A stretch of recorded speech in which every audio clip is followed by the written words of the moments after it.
Inakuwaje umefika muda wako wa kuolewa na umekuwa ni mtumishi mahali fulani kwenye kanisa fulani, na ukamwomba Mungu anahitaji mume wa kunioa, halafu kwenye maono yako ya usiku, kitandani mwako, hisia zako, macho yako yakamtazama mtu fulani, na wakati huo unapotazama yule mtu anakuwa hana hisia na wewe, hana mvuto na wewe, wala haonyeshi moyo wa kuambatana nawe. Kipi kifanyike ili uhakikishe kwamba alikusudia kwa ajili yako? Bila shaka swali lako limekuwa kwa namna hiyo. Okay.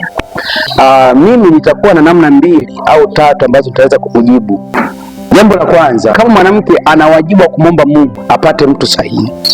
Jambo la pili, mwanamke ana wajibu wa kumwambia Mungu ya kwamba mtu atakaye kuja awe na viashiria fulani. Ndio.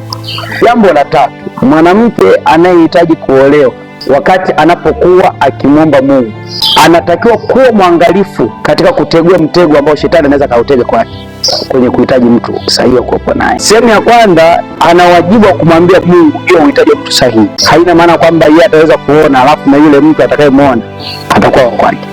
Kwa mwangalifu kwenye maneno yako unayoongea, kwamba hivi siku zote tunafahamu kwamba katika tamaduni nyingi mwanamke hufuatwa, isipokuwa katika jamii za watu wa magharibi mwanamke hufuata, ila katika tamaduni zetu za Kiafrika mwanamke anafuatwa. Okay, labda tujaribu kuanza kwenye mfano wa Biblia.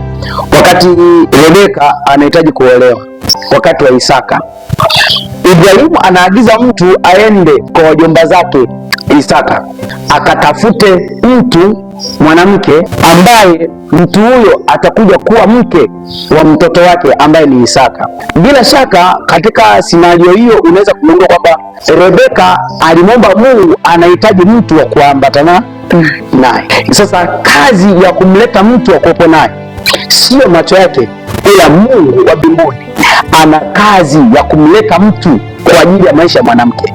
Maana kwamba watu wengi sasa wananasa kwenye ule mtego wa 3 ya kwamba wao hufikiri kwamba wana nafasi ya kuomba na kupokea majibu ya aina ya mwanaume atakayekuja, na wao wanafikiri kwamba wanaweza kuchukua nafasi ya kuona na kufuata. Kumbe unakuwa ni mtego ambao shetani ameuweka siku zote kumwangusha huyu mwanamke mtumishi, kumtoa kwenye ile mstari, na yamkini wakati mwingine akatumia akili zake, akatumia wanawake wake, akatumia yale mazingira yale yote aliyopo kama mwanamke na mitego yake ili ampate yule mtu. Utakuta huu ni mtego ambao kwamba akashindwa kutegua akaanguka. Maana kwamba lazima ajue kanuni yetu ya kwanza ya Mungu kwamba ana nafasi ya kuomba.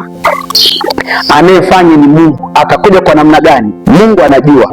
Atamleta kwa namna gani? Mungu anaelewa. Ule mtu atakuwa kiwango kipi? Mungu anafahamu. Na kama unaweza kufahamu hicho kitu, wanawake wengi walioingia kwenye mtego huu ndoa zao nyingi zinasumbua mpaka kesho. Wanawake wengi walibaki na makovu na majuto wakati ambapo walihitaji kuolewa na mtu fulani, wao walimuona mtu fulani, alafu yule mtu hakuona kwao, aliona mahali pengine. Kwa kilichopelekea ni nini? Kilichopelekea kwa wakati huyu anatangaza mahusiano na mtu mwingine, palikuwa na chuki ziliinuka ndani yake, na ugomvi uliinuka ndani yake, palikuwa na mafarakano. Inawezekana kuna wengine waliama mpaka makanisa, wengine waliacha hata huduma. Kama alikuwa ni mwimbaji mzuri anaacha kuimba, kama alikuwa ni msoma neno mzuri aliacha kusoma neno, kama alikuwa ni mwombaji mzuri aliacha kuomba. Yaani vile vitu vya msingi vile alikuwa anavifanya vyote anaanza kupoteza kimoja baada ya kingine. Kwa nini? Kwa sababu hakujua ile kanuni ya kwanza ya msingi.